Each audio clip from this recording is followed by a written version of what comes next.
Hi everyone, wish you growing well and welcome to Super Academy. हमारा संघ की कार्यपालिका चल रहा था, संघ की सरकार, ठीक है, जिसमें मैंने आपको उसके 4 अध्याय यानी 4 अध्याय कंप्लीट करा दिए, ठीक है। उसका एक बार रिवीजन करेंगे, फिर उसके बाद नेक्स्ट चैप्टर पे चलेंगे, ठीक है। मैंने आपको संघ की कार्यपालिका, संघ सरकार शुरू की थी हमने, भाग 5, ठीक है। संघ सरकार यानी केंद्र सरकार, यूनियन गवर्नमेंट, संघ सरकार, ठीक। संघ सरकार का वर्णन मैंने आपको बताया था, भाग 5 में है, संविधान के भाग 5 में, ठीक। भाग 5 में आर्टिकल 52 से 151 यानी आर्टिकल 52 से 151, ठीक है। इसमें मैंने आपको 5 अध्याय बताए थे, मैंने आपको ये भी बताया था, चार्ट इंपॉर्टेंट है, आर्टिकल मेमोराइज करने में आसानी रहती है, ठीक है। पहला अध्याय मैंने आपको बताया था जिसमें 52 से लेके 78 तक यानी आर्टिकल 52 से लेके 78 तक संघ की कार्यपालिका का वर्णन है, ठीक है। कार्यपालिका, एग्जीक्यूटिव कार्यपालिका का वर्णन है। संघ सरकार की कार्यपालिका का, संघ सरकार या कार्यपालिका एक ही बात है, का वर्णन किसमें दिया गया है, 52 से 78 तक, जिसमें मैंने आपको क्या क्या पढ़ाया है, मंत्रिपरिषद, राष्ट्रपति, प्रधानमंत्री, ठीक है। फिर उसके बाद आता है संसद, नेक्स्ट आता है संसद, पार्लियामेंट, विधायिका, लेजिस्लेटिव, ठीक है। संसद, संसद मैंने आपको बताई थी 79 से 122, आर्टिकल 79 से आर्टिकल 122 तक क्या है, संसद, पार्लियामेंट, ठीक है। फिर उसके बाद अध्याय 3 में राष्ट्रपति की विधायी शक्तियां, जब राष्ट्रपति के पास विधायी शक्तियां यानी कि विधि बनाने की शक्ति आ जाती है, उसको क्या बोलते हैं, अध्यादेश, ठीक है। अध्यादेश द्वारा राष्ट्रपति विधि बनाते हैं, तो ये इसका वर्णन किसमें है, अध्याय 3 में, आर्टिकल 123, आर्टिकल 123 अध्यादेश या राष्ट्रपति की विधायी शक्तियों के बारे में बात करता है। फिर उसके बाद अध्याय 4 में संघ की न्यायपालिका, संघ की न्यायपालिका, संघ की न्यायपालिका, ठीक है। सुप्रीम कोर्ट, सुप्रीम कोर्ट हमारा प्रीवियस लेक्चर था, मैंने आपको कंप्लीट कराया है। सुप्रीम कोर्ट आर्टिकल 124 से आर्टिकल 147, आर्टिकल 124 से आर्टिकल 147 तक हमने संघ की न्यायपालिका पढ़ी। देन इसके बाद आता है अध्याय 5, ठीक है। भाग 5 का लास्ट अध्याय आज कंप्लीट करेंगे, भाग 5 का, ठीक है। CAG, comptroller and auditor general of India,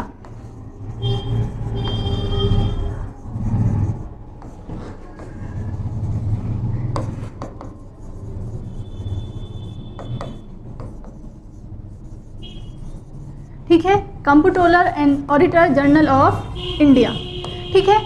इसको हिंदी में बोलते हैं नियंत्रक और महालेखा परीक्षक, नियंत्रक और महालेखा परीक्षक,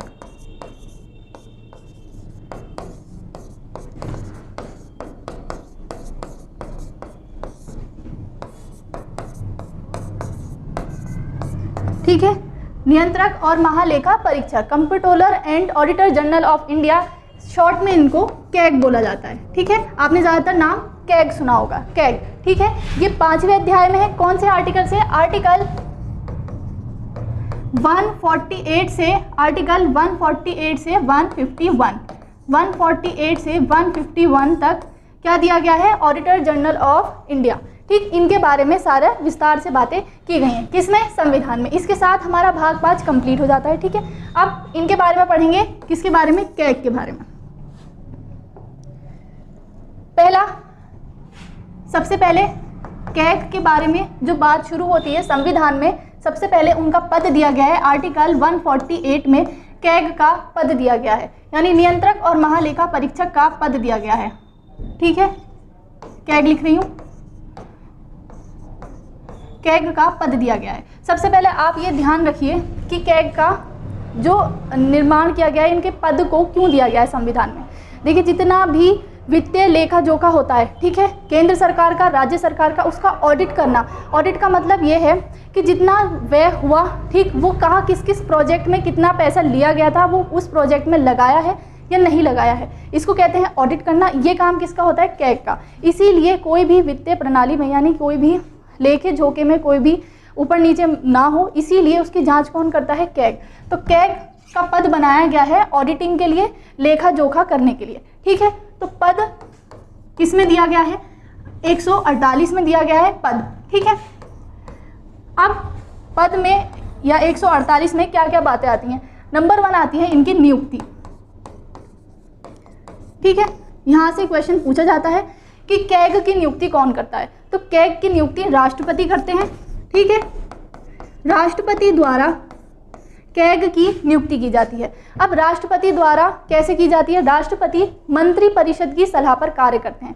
मैंने आपको बताया था कि जितनी भी प्रकार की नियुक्तियां होती हैं, जो भी कार्य किए जाते हैं राष्ट्रपति द्वारा, वो राष्ट्रपति स्वयं नहीं करते हैं। वो राष्ट्रपति किसके सलाह पर करेंगे? प्रधानमंत्री मंत्रिपरिषद की सलाह पर करेंगे, क्योंकि राष्ट्रपति नॉमिनल एग्जीक्यूटिव होते हैं, ठीक है। नॉमिनल एग्जीक्यूटिव होते हैं, संवैधानिक प्रधान होते हैं। रियल एग्जीक्यूटिव कौन होता है? मंत्रिपरिषद होता है। तो राष्ट्रपति मंत्रिपरिषद की सलाह पर किसकी नियुक्ति करते हैं? कैग की नियुक्ति करते हैं। तो आपको ध्यान रखना है, नियुक्ति के संबंध में कभी प्रश्न आएगा कि कैग की नियुक्ति किसके द्वारा की जाती है? तो राष्ट्रपति द्वारा की जाती है। नेक्स्ट आता है कि किस व्यक्ति को कैग नियुक्त किया जा सकता है, ठीक है। हमने तो ये समझ लिया कि राष्ट्रपति द्वारा मंत्रिपरिषद की सलाह पर नियुक्ति की जाएगी, लेकिन कुछ योग्यताएं भी होंगी जिस आधार पर किसी व्यक्ति को कैग के लिए नियुक्त किया जाएगा, कैग के पद के लिए नियुक्त किया जाएगा। तो नेक्स्ट आता है योग्यताएं, ठीक है। योग्यताएं होती हैं इनकी सुप्रीम कोर्ट के जज के बराबर। सुप्रीम कोर्ट मैंने आपको पढ़ाया, आर्टिकल 124 में सुप्रीम कोर्ट के जज की योग्यताएं दी गई हैं, ठीक है। क्या क्या योग्यताएं दी गई हैं एक बार समराइज करेंगे। हाई कोर्ट में, ठीक है, 10 साल एडवोकेट का कार्य किया हो लगातार, यानी हाई कोर्ट में अधिवक्ता रहे हो 10 वर्ष तक लगातार, या ये सुप्रीम कोर्ट की योग्यताएं मैं आपको बता रही हूँ, ठीक है। या हाई कोर्ट में 5 साल तक जज रहे हों, ठीक है, जज रहे हों, भारत के नागरिक हों, ठीक है। ये तो कॉमन एलिजिबिलिटी है जो सबके लिए आएगी, ठीक है। भारत के नागरिक हों। नेक्स्ट आता है राष्ट्रपति की राय में पारंगत विधिवेत्ता हो। राष्ट्रपति की राय में पारंगत विधिवेत्ता हो, ये होती है किसी भी सुप्रीम कोर्ट के जज बनने के लिए क्राइटेरिया, ठीक है, जो सेम फॉलो की जाती है किसमें? कैग के लिए, ठीक है। जो व्यक्ति सुप्रीम कोर्ट के जज बनने की योग्यताएं रखता है, उसी की सिफारिश मंत्रिपरिषद द्वारा राष्ट्रपति द्वारा की जाती है, राष्ट्रपति को की जाती है, देन वो नियुक्ति करते हैं। इसके बाद आता है इनका कार्यकाल। ध्यान रखना है, इनका कार्यकाल 6 वर्ष का होता है, ठीक है। यहाँ लिख देती हूँ कार्यकाल। कार्यकाल कितना होगा? 6 वर्ष का होगा और 65 वर्ष की आयु तक काम करेंगे, ठीक है। 65 वर्ष की आयु या 6 वर्ष, जो भी पहले हो उनका कार्यकाल ये होता है, ठीक है। ध्यान रखना है 5 वर्ष का नहीं होता है, 6 वर्ष का कार्यकाल होता है, ठीक है। 6 वर्ष या 65 वर्ष की आयु, समझ आ गई। फिर उसके बाद आता है इनको पद से हटाने का काम किसका है, ठीक है। ये जैसे मैंने आपको बताया नियुक्ति राष्ट्रपति द्वारा की जाती है, लेकिन क्योंकि इनका पद सुप्रीम कोर्ट के जज के बराबर होता है। देखो, जब योग्यताएं समान हैं, यानी कि वो एक सुप्रीम कोर्ट के जज बनने की योग्यता रखते हैं, तो उनके पद में भी सिमिलैरिटीज़ होती हैं, ठीक है। तो उनकी योग्यताएं उनके समान होने के कारण उनको पद से, यानी कि कैग को पद से हटाने के लिए भी सेम वही प्रक्रिया को फॉलो किया जाएगा जो सुप्रीम कोर्ट के जज को हटाने के लिए किया जाता है, यानी कि उनको महाभियोग द्वारा हटाया जा सकता है, ठीक है। पद मुक्त करना, ठीक, पद मुक्त के लिए महाभियोग। महाभियोग मैंने आपको बताया था, ठीक है। महाभियोग 2 आधारों पर लगाया जाता है। सुप्रीम कोर्ट के जज पर 2 आधारों पर महाभियोग लगाया जाता है, एक तो कदाचार, एक अयोग्यता। सेम इसी आधार पर कैग को भी हटाया जा सकता है। दोनों सदनों में विशेष बहुमत यानी 2/3 बहुमत से प्रस्ताव पारित होगा, देन इनको महाभियोग द्वारा सिद्ध करके पदमुक्त किया जा सकता है, ठीक। इसके साथ साथ इसी में वर्णन किया गया है कि ये त्याग पत्र भी दे सकते हैं, ठीक है। त्याग पत्र भी दे सकते हैं, त्याग पत्र भी दे सकते हैं। त्याग पत्र किसको देंगे? राष्ट्रपति, ठीक है। इनकी नियुक्ति भी राष्ट्रपति द्वारा की जाती है और त्याग पत्र भी राष्ट्रपति को देते हैं। अब यहाँ पर एक क्वेश्चन पुट अप होता है, ध्यान से समझिए। अगर आपसे क्वेश्चन में ये आ जाए कि कैग की नियुक्ति राष्ट्रपति द्वारा की जाती है, ठीक, और वो राष्ट्रपति के प्रसाद पर्यंत अपने पद पर कार्य करते हैं, तो क्या ऑप्शन ठीक होगा या गलत? सोचिए। राष्ट्रपति कैग की नियुक्ति राष्ट्रपति द्वारा की जाती है, तो क्या कैग राष्ट्रपति के प्रसाद पर्यंत कार्य करते हैं, तो आपका ये स्टेटमेंट कितना सही है और कितना गलत? वीडियो को पॉज करेंगे और सोचेंगे। ये स्टेटमेंट आधा सही है और आधा गलत। मैंने आपको बताया राष्ट्रपति द्वारा नियुक्ति की जाती है, लेकिन ये राष्ट्रपति के प्रसाद पर्यंत कार्य नहीं करते। क्यों? क्योंकि प्रसाद पर्यंत का मतलब ये है कि राष्ट्रपति द्वारा नियुक्ति की गई और राष्ट्रपति उनको हटा भी सकते हैं। यहाँ पर मैंने आपको बताया उनको पद मुक्त करने के लिए महाभियोग की प्रक्रिया संविधान में दी गई है। ठीक है, महाभियोग लाया जाएगा, जैसे सुप्रीम कोर्ट के जज को हटाने के लिए लाया जा सकता है। इसीलिए राष्ट्रपति नियुक्त तो कर सकते हैं लेकिन पद मुक्त नहीं कर सकते। इसीलिए वो राष्ट्रपति के प्रसाद पर्यंत जैसे मंत्रिपरिषद कार्य करती है वो कार्य नहीं करते। तो आपको ध्यान रखना है कि ये उनके प्रसाद पर्यंत कार्य नहीं करते। Is that clear? समझ में आया? त्यागपत्र किसको देंगे? राष्ट्रपति को देंगे। नियुक्ति भी राष्ट्रपति द्वारा करेंगे, लेकिन महाभियोग द्वारा हटाया जाता है, इसीलिए उनके प्रसाद पर्यंत कार्य नहीं करते। अब उनको शपथ कौन दिलाता है? राष्ट्रपति। ठीक है, कैग को उनके पद की शपथ कौन दिलाएगा? राष्ट्रपति। ये दिया गया है पूरा किसमें? आर्टिकल 148 में। ठीक है, आर्टिकल 148 में। इसको या तो आप स्क्रीनशॉट ले लो, अगर आपने समझा है तो इसको बाद में उतार लेना। ठीक है, नेक्स्ट आता है आर्टिकल 149।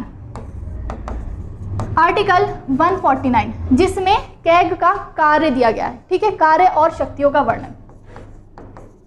कैग के कार्य और शक्तियों का, ठीक है, वर्णन किसमें दिया गया है?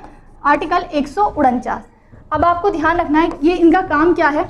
जैसे बजट द्वारा केंद्र सरकार को पैसे मिल गए, ठीक, विभिन्न प्रोजेक्ट्स के उन्होंने बजट में वर्णन किया कि इन किन प्रोजेक्ट्स के लिए हमें इतने पैसे चाहिए, उनको मिल जाते हैं।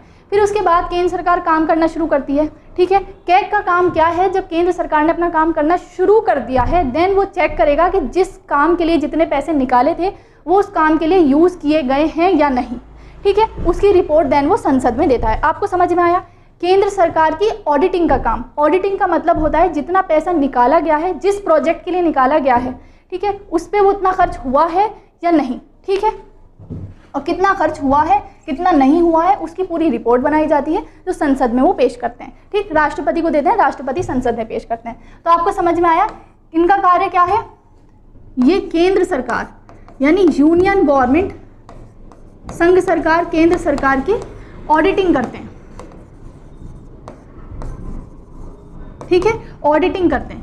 ऑडिटिंग करते हैं, ऑडिटिंग का मतलब समझ में आया? जितना पैसा निकाला गया है जिस प्रोजेक्ट के लिए, उस पर वो खर्च हुआ है या नहीं, या जितना जैसे आपने पुल बनाने के लिए पैसा निकाला है तो उस पुल में जो जो रॉ मटेरियल लगा है उसमें कितना पैसा खर्च हुआ है। ठीक है, और जो उसको बनाने के लिए कारीगर है, लेबर है, उनको कितना पैसा दिया गया है। लास्ट में वो बन के तैयार हुई है तो उसका जो कुल पैसा है वो हकीकत में उतना ही लगा है जितना मांगा गया था। तो वो सब चीज़ उसका ऑडिटिंग कौन करेगा?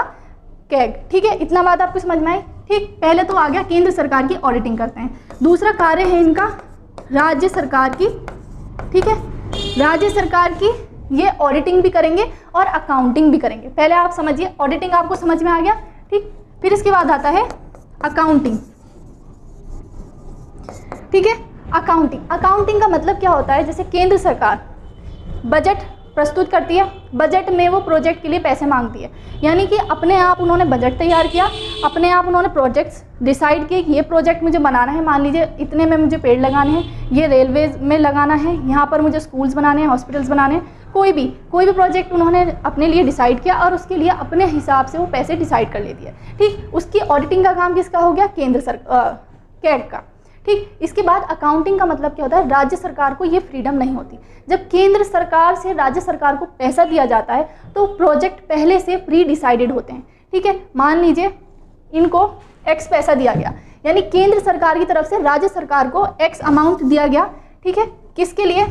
कि आपको ए अमाउंट पेड़ लगाने में खर्च करना है, बी अमाउंट आपको स्कूल्स बनाने में खर्च करना है, सी अमाउंट आपको हॉस्पिटल्स में खर्च करना है। मतलब उनकी जो पैसा है उसको पहले ही कैटेगराइज कर दिया गया कि आपको किस के क्षेत्र में कितना काम, कितना पैसा लगाना है।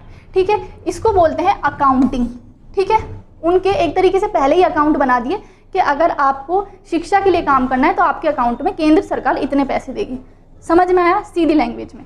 ठीक है, अब कैग का काम क्या है यहाँ पर? मान लीजिए केंद्र सरकार ने ए अमाउंट दिया राज्य सरकार को कि आपको स्कूल्स बनाने।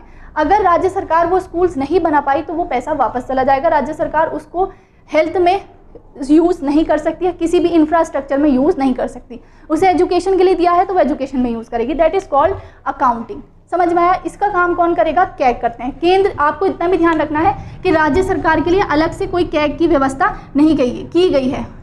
भारत का एक नियंत्रक और महालेखा परीक्षक होता है, ठीक है, वो केंद्र में भी काम करते हैं और राज्य में भी काम करते हैं। केंद्र में ऑडिटिंग करते हैं, राज्य में अकाउंटिंग और ऑडिटिंग दोनों काम करते हैं। ऑडिटिंग मैंने आपको समझा दिया, ठीक है, ऑडिटिंग मैंने आपको समझा दिया। ऑडिटिंग का मतलब होता है जिस प्रोजेक्ट के लिए जितना पैसा दिया गया है वो उतना इस्तेमाल में लिया गया है या नहीं। इसका काम किसका है? कैग का। और अकाउंटिंग भी मैंने आपको समझा दिया। आई होप आपके समझ आया होगा। ठीक, तो ये काम किसका है? कैग का। तो आपके समझ में आ गया। इसका वर्णन किस में किया गया है? आर्टिकल 149 में। देन आता है आर्टिकल 150, 150। देखो ये दोनों इंपॉर्टेंट है क्योंकि कैग का पद पूछा जाता है, एग्जाम में पूछा जाता है। जो मैंने आपसे क्वेश्चन पूछा था प्लीज़ उसको राइट डाउन कर लेना, कहीं पे नोट डाउन कर लेना, ताकि अगर आपको एग्जाम में पूछे तो आपको ध्यान रहे। ठीक है, कई बार हमारे दिमाग से स्लिप हो जाता है। फिर उसके बाद ये भी इंपॉर्टेंट है कि उनके क्या क्या कार्य हैं, उनकी पावर्स क्या है। फिर उसके बाद ये आर्टिकल इतना इंपॉर्टेंट नहीं है, इसमें दिया गया है कि संघ प्लस राज्य की लेखा, ठीक है, लेखा के लिए लेखा के प्रारूपों से संबंधित, लेखा के प्रारूपों यानी कि ड्राफ्टिंग, लेखा की जो भी अकाउंट की ड्राफ्टिंग होगी उसके लिए राष्ट्रपति सलाह मांग सकते हैं। किसकी? कैग की। ठीक है, यानी कैग सलाह दे सकते हैं राज्य, केंद्र या राज्य की जो भी अकाउंटिंग है उसकी ड्राफ्ट बनाने के लिए उनसे सलाह मांग सकते हैं। कौन? राष्ट्रपति। तो ये इसमें ये बात कही गई है। देन ये इतना इंपॉर्टेंट नहीं है। नेक्स्ट आता है आर्टिकल 151।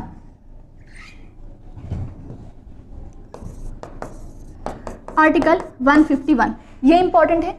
जैसे मैंने आपको बताया कैग अपनी रिपोर्ट बनाता है, रिपोर्ट बनाकर वो रिपोर्ट किसको प्रस्तुत करते हैं, यानी अंतिम प्रारूप, अंतिम प्रतिवेदन किसको प्रस्तुत करते हैं। इसमें अंतिम प्रतिवेदन की बात की गई है आर्टिकल 151 में। अंतिम प्रतिवेदन यानी कि जो उनकी लास्ट रिपोर्ट होती है, अंतिम प्रतिवेदन किसको सौंपेंगे? राष्ट्रपति को।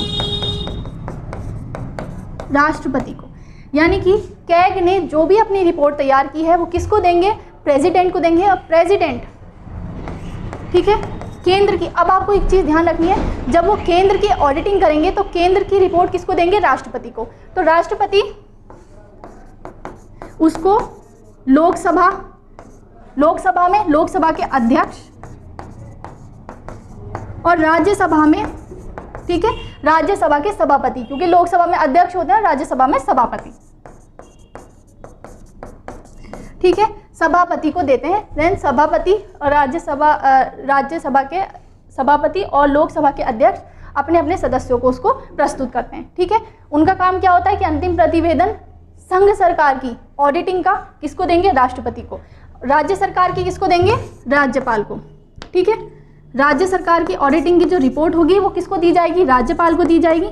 ठीक है, राज्यपाल उसको विधान परिषद और विधानसभा में रखते हैं। ठीक है, विधानसभा के सभा अध्यक्ष को और सभापति को ऐसे ही देते हैं, जैसे कि केंद्र में राष्ट्रपति देते हैं ऐसे ही राज्य में राज्यपाल देते हैं। आपको समझ में आया?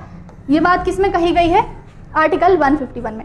अब आप एक चीज़ और दिमाग लगाइए कि जब केंद्र सरकार की जो ऑडिटिंग है कैग के द्वारा की जाती है और उनकी नियुक्ति भी केंद्र सरकार द्वारा की जाती है, तो क्या जो कैग है तो वो क्या मंत्रिपरिषद के नियंत्रण में काम करते हैं? ठीक है, तो इस चीज़ से बचने के लिए संविधान में एक व्यवस्था की गई है। ठीक है, कि ऐसा ना हो कि कैग मंत्रिपरिषद के नियंत्रण में काम करे, इसके लिए व्यवस्था की गई है कि जब भी कैग अपनी रिपोर्ट राष्ट्रपति को प्रस्तुत करते हैं, ठीक है, राष्ट्रपति उसे संसद के समक्ष रखते हैं, ऐसे राज्यपाल उसको विधान परिषद में रखते हैं, ठीक है, विधानमंडल में रखते हैं। तो क्या मैं आपको पढ़ाया था लेखा समिति, ठीक है, जो सभी केंद्र और राज्यों में, ठीक है, वित्तीय मामलों को नियंत्रित करती है, वित्तीय लेखा जोखा करती है। मैंने आपको पढ़ाई थी संसदीय समिति में, मैंने आपको लेखा समिति पढ़ाई थी जिसके 22 सदस्य होते हैं। ठीक है, 22 सदस्य होते हैं, 15 लोकसभा से होते हैं। सेम ऐसे ही राज्य उसमें होता है राज्यों में, ये मैं आपको पढ़ाऊंगी जब भाग 6 पढ़ेंगे। ठीक है, ऐसे ही राज्यसभा के कितने सदस्य होते हैं? 7 राज्यसभा के सदस्य होते हैं, ठीक है। 15 और 7 22। लोक लेखा समिति में, ठीक है, लोक लेखा समिति, ठीक है, लोक लेखा समिति वित्तीय समिति होती है, सबसे बड़ी समिति होती है। 22 सदस्य होते हैं, 15 लोकसभा से होते हैं और 7 राज्यसभा से होते हैं, ठीक है। ये जो होती है ना समिति, ये कैग की रिपोर्ट को जांच करती है, ठीक है, कैग की रिपोर्ट का जांच करती है। और आपको मैंने जब पढ़ाया था तो आपको ये भी ध्यान होगा कि इस समिति का अध्यक्ष कौन होता है? विपक्ष का नेता, ठीक है। और मंत्री परिषद का कोई भी सदस्य इसका सदस्य नहीं होता, यानी जो भी मंत्री परिषद में शामिल है, मंत्री है, वो इसका सदस्य नहीं होगा।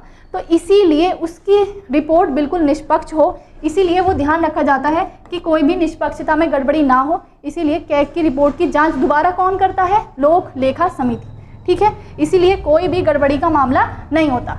समझ में आया आपको कि लोक लेखा समिति कैग की रिपोर्ट की जांच करती है, इसीलिए इसको क्या कहा जाता है? कैग को इनका मार्गदर्शक, लोक लेखा समिति का मार्गदर्शक कहा जाता है। समझ में आया आपको? ठीक है।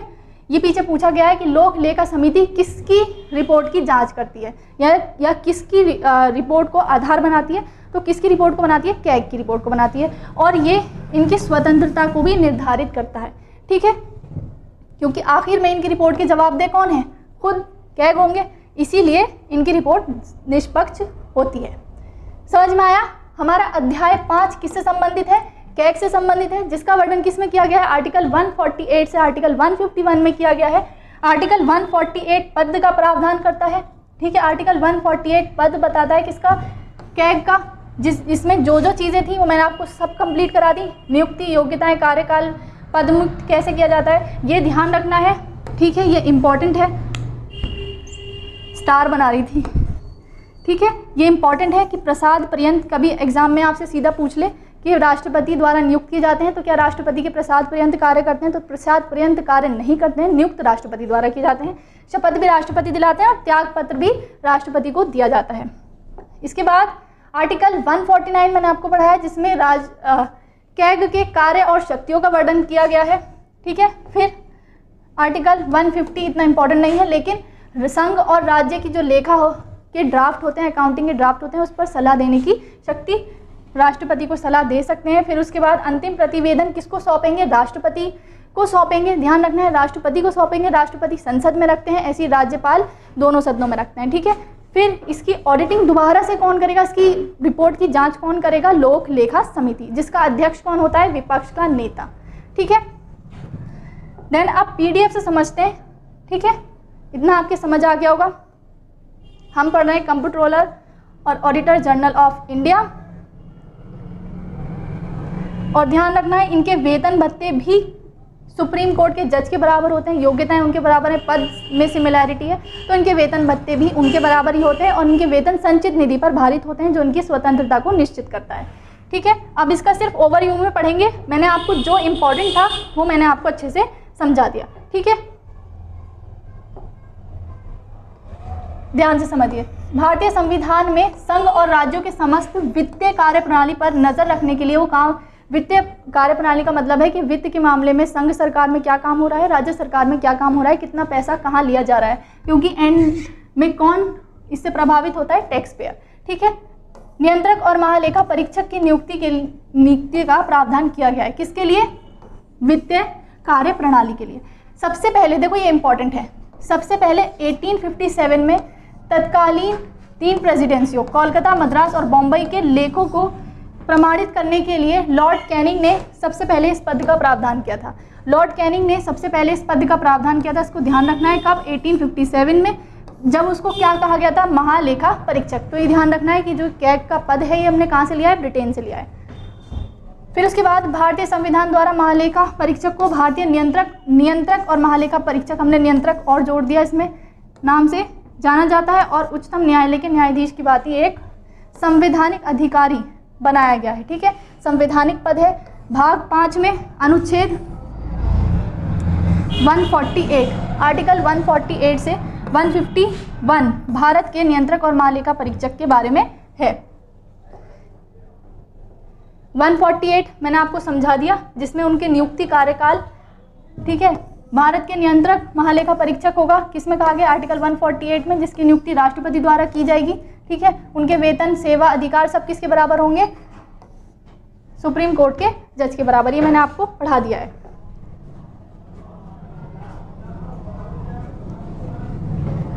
पद ग्रहण करने की तिथि से 6 वर्ष का उनका कार्यकाल होता है। ठीक है, 6 वर्ष या 65 वर्ष की आयु, यह भी मैंने आपको बता दिया। ठीक है। उनके पद केवल उसी रीति के आधार पर हटाया जा सकता है उनको जिस रीति के आधार पर हम उच्चतम न्यायालय के न्यायाधीश को हटाते हैं। ठीक है। कैसे हटाते हैं, महाभियोग द्वारा। तो उनको भी महाभियोग द्वारा ही हटाया जा सकता है। ठीक है। यहाँ पर मैंने लिख दिया था नोट्स में कि राष्ट्रपति के प्रसाद पर्यंत काम नहीं करते हैं। ठीक है, काम नहीं करते हैं क्योंकि उनको संसद के सदस्यों के 2/3 बहुमत से पारित प्रस्ताव द्वारा ही अपने पद से हटाया जा सकता है। इसीलिए वो प्रसाद पर्यंत, आपको वाई भी क्लियर होना चाहिए कि अगर वो प्रसाद पर्यंत कार्य नहीं करते हैं तो क्यों नहीं करते हैं। जब तक आपका क्यों क्लियर नहीं होगा तो आप फैक्ट भूल जाएंगे। ठीक है। तो फैक्ट के पीछे भागने से अच्छा है थोड़ा सा कॉन्सेप्ट बिल्ड करें, कॉन्सेप्ट अच्छे से समझ में आएगा तो फैक्ट याद रहते हैं। ठीक है। तो वह राष्ट्रपति के प्रसाद पर्यंत पद पर धारण नहीं करते हैं। क्यों नहीं करते हैं मैंने आपको बता दिया। राष्ट्रपति के समक्ष, ठीक है, राष्ट्रपति के समक्ष अनुसूची 3 में दिए गए अनुसार के शपथ लेते हैं। फिर उसके बाद उल्लेखनीय है कि अनुसूची 3 के तहत राष्ट्रपति कैग के सर्वोच्च न्यायालय के एक ही प्रारूप दिया गया है। वेतन भत्ते मैंने आपको बता दिए।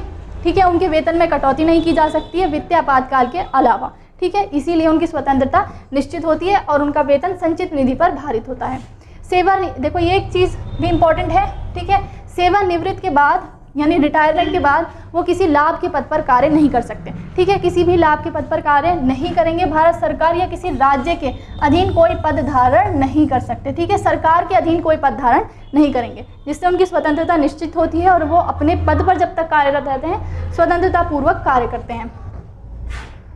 फिर यहाँ पर मैंने मेंशन की है स्वतंत्रता। ठीक है। उनकी मैंने आपको बताया कार्यकाल की सुरक्षा है। ठीक है। कार्यकाल की सुरक्षा क्यों है, क्योंकि उनको नियुक्ति राष्ट्रपति द्वारा की जाती है लेकिन महाभियोग द्वारा हटाया जाता है। महाभियोग को पारित करना काफ़ी टफ काम है। ठीक है।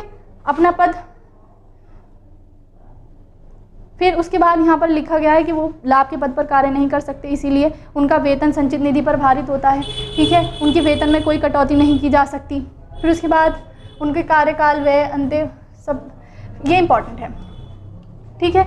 मैंने आपको बताया वो अपना प्रतिवेदन किसको देते हैं लास्ट में, 151 आर्टिकल 151 के तहत राष्ट्रपति को संसद को यह अधिकार देता है कि वह केंद्र और राज्य के प्राधिकार व संस्था के महालेखा परीक्षक से जुड़े लेखा के मामलों को व्यवस्थित करे। इसी से जुड़े संसद के महालेखा परीक्षक कर्तव्य, अगली स्लाइड, ये मिसप्रिंट हो गया। ठीक है। ये मिसप्रिंट हो गया, कार्य और शक्तियाँ, यहाँ हेडिंग आ गई है, यहाँ से शुरू है। ठीक है। ये इंपॉर्टेंट है। कभी आपसे MCQs ऐसे ही पूछ ले कि कैग के कार्य और शक्तियाँ निम्नलिखित में से कौन से हैं, MCQ, फिर उसके बाद ही आपको पॉइंट्स दे दे तो आपको पता होना चाहिए कि कौन से पॉइंट्स इसमें इंक्लूडेड हैं। ठीक है। वह भारत की संचित निधि व प्रत्येक राज्य की संचित निधि और प्रत्येक संघ प्रदेश जहां विधानसभा हो के सभी व्यय से संबंधित लेखा का परीक्षा करता है। ठीक है। मैंने बताया ऑडिटिंग का काम किसका है, ऑडिटिंग लेखा परीक्षण का काम किसका है, कैग का। फिर उसके बाद वे भारत की संचित निधि और भारत के लोक लेखा सहित प्रत्येक राज्य की आकस्मिक निधि और प्रत्येक राज्य की लोक लेखा से सभी व्यय का परीक्षण करता है, व्यय यानी ऑडिटिंग। फिर उसके बाद वह केंद्र सरकार और राज्य सरकार के किसी विभाग द्वारा सभी ट्रेडिंग, विनिर्माण, लाभ हानि लेखाओं की तुलना पत्रों, ठीक है, अन्य अनुशंसाओं, लेखाओं और लेखा परीक्षक करता है। ठीक है। जितना भी उन्होंने जिस प्रोजेक्ट के लिए भी जितना काम मांगा है, मान लीजिए उन्होंने रॉ मटेरियल को दिखाया है कि मान लीजिए एक पुल बनाने में रॉ मटेरियल इतने पैसे का आया है और जिस कंपनी से ख़रीदा है उसमें वो मैच नहीं हो रहा, तो इसका भी कंपैरिजन करके कौन देखता है, कैग देखता है। वह केंद्र और प्रत्येक राज्य की प्राप्तियों और व्यय के लेखा परीक्षक के स्वयं संतुष्ट करने के लिए करता है। राज्य सब के कर निर्धारण, संग्रहण और उचित आवंटन पर प्रभावी निगरानी सुनिश्चित करने के लिए नियम और प्रक्रियाएं निर्मित की गई हैं।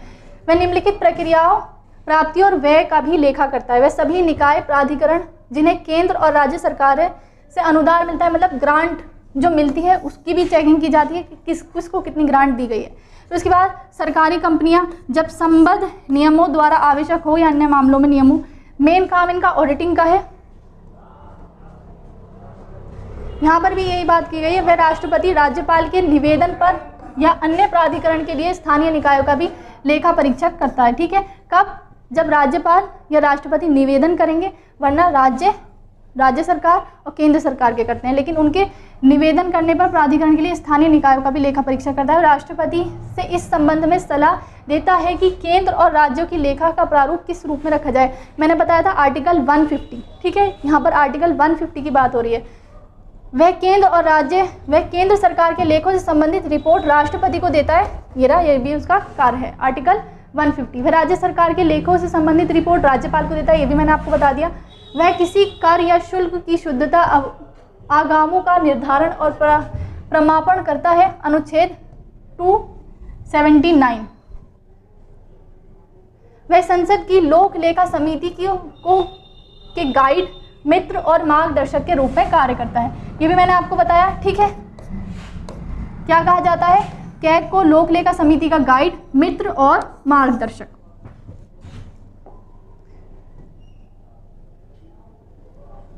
ये मैंने आपको कंप्लीट करा दिया। ज़्यादा बुक किस लैंग्वेज जाने में कन्फ्यूज़न होता है। जो कैग से रिलेट इंपॉर्टेंट इन्फॉर्मेशन थी वो मैंने आपको सब प्रोवाइड करा दिया। ठीक है, जो मैंने पहले नोट्स बनाए हैं उनको अच्छे से मेंशन कर लेना। ठीक है, नोट डाउन कर लेना। जो इंपॉर्टेंट मैंने जहाँ पर फोकस किया है प्लीज़ उसे लिख लेना अच्छे से। ठीक है, कॉन्सेप्ट बिल्ड करना है अच्छे से, जब भी फैक्ट याद रहते हैं। ठीक है, इसके साथ आपका भाग 5 कंप्लीट हो गया। अब हम अपने नेक्स्ट लेक्चर से क्या शुरू करेंगे? भाग 6, जिसमें जैसे हमने भाग 5 में संघ सरकार का वर्णन पढ़ा, सेम इसी पैटर्न पर भाग 6 में राज्य सरकार का वर्णन दिया गया है, जिसे मैं अगले लेक्चर से शुरू करूँगी। इससे पहले हम इनके जो प्रीवियस ईयर में आए हुए क्वेश्चंस हैं उसको सॉल्व करेंगे, देन हम अगले भाग पर कंटिन्यू करेंगे। ठीक है, जिसमें राज्य सरकार का वर्णन दिया गया है। नोट ज़रूर बनाने हैं। Thank you so much.